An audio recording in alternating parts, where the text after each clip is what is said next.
اور جب سب اس دنیا کے امتحان گاہ سے نکل جائیں گے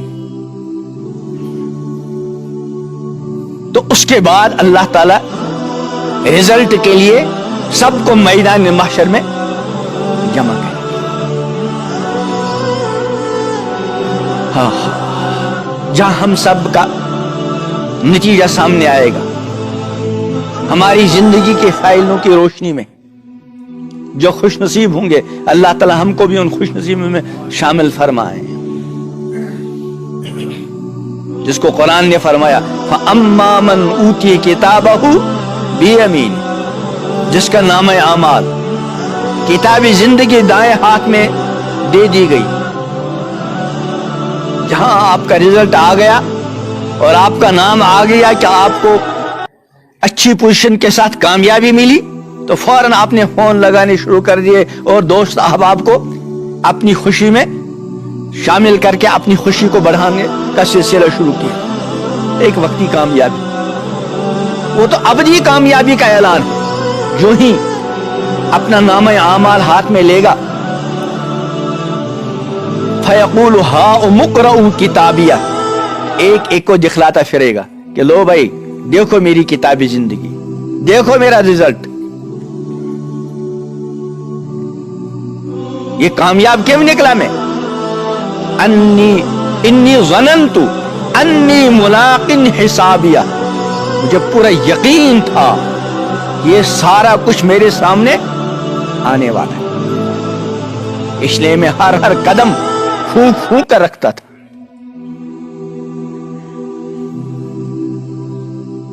بہت جی چاہتا تھا بہت ساری چیزوں کو اور اپنے دوستوں کو بہت کچھ مستی کرتے دیکھتا تھا، میرے بھی منہ میں پانی آتا تھا. میں بھی جوان تھا، میرے لیے بھی مستی نکالنے کے بہت مواقع تھے، لیکن میرا یہ یقین مجھے ان مستیوں کو انجام دینے سے روکتا تھا. انی ظننت انی ملاق حسابی. اللہ فرماتے ہیں فَهُوَ فِي عِيشَةٍ، پسندیدہ عیش میں ہوگا. اللہ ہم سب کو عطا کرے. فی جنت عالیہ، بلند باغات، قطوفہا دانیہ، ان باغات کے میوے جھکے ہوئے، اور اسے کہا جائے گا کلوا واشربوا ہنیئا، کھاؤ پیو ہنیئا، فراغت کے ساتھ، بلا روک ٹوک، مزے کے ساتھ، لیکن مفت میں نہیں.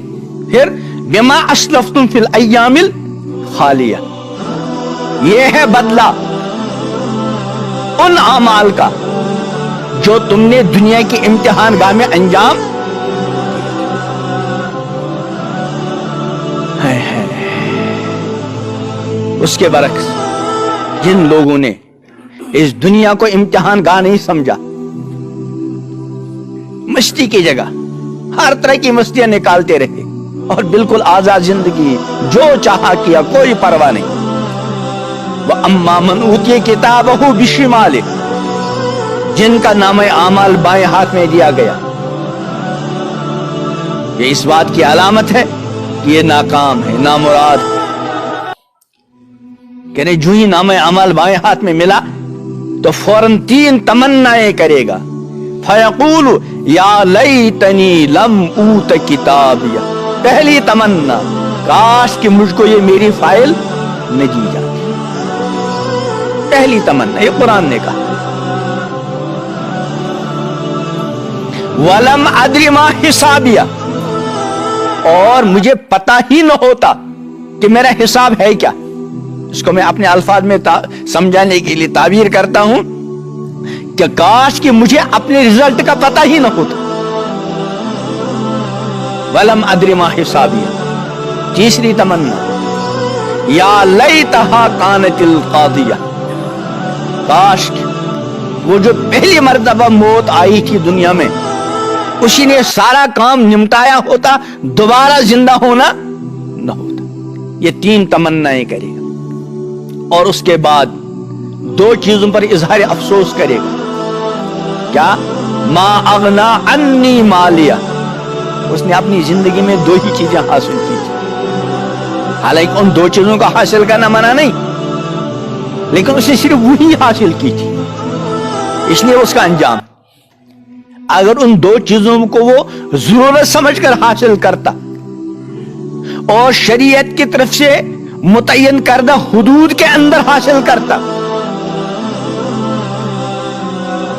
تو اس کے لیے کوئی پریشانی نہیں تھی، بلکہ اگر اچھے جذبے کے ساتھ ہوتا تو وہ بھی کام آتا، لیکن اس نے انہی کو مقصد سمجھا، اس نے ساری زندگی انہی دو چیزوں کے چکر میں ختم کر دی، اس لیے دونوں چیزوں پر افسوس کرے گا۔ پہلا افسوس پہلی چیز پر، ما اغنا عنی مالیہ، افسوس میرا مال، میری کمائی میرے کام نہ آئی،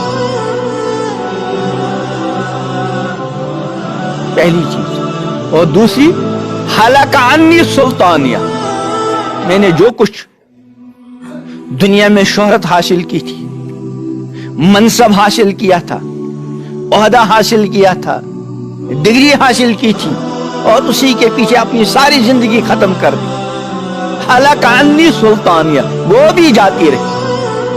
اب فرشتوں کو حکم ہوگا اس ناکام اور نامراد بندے کے بارے میں، خذو، پکڑ دو، ثم الجحیم صلو، جہنم رسید کر دو، خذوہ فغلو ثم الجحیم صلو ثم فی سلسلۃ ذرعها 70 ذراعا فاسلکوہ، پھر ایک ایسی زنجیر کے اندر جس کی لمبائی 70 ذراع ہوگی، اس میں جکڑ دو،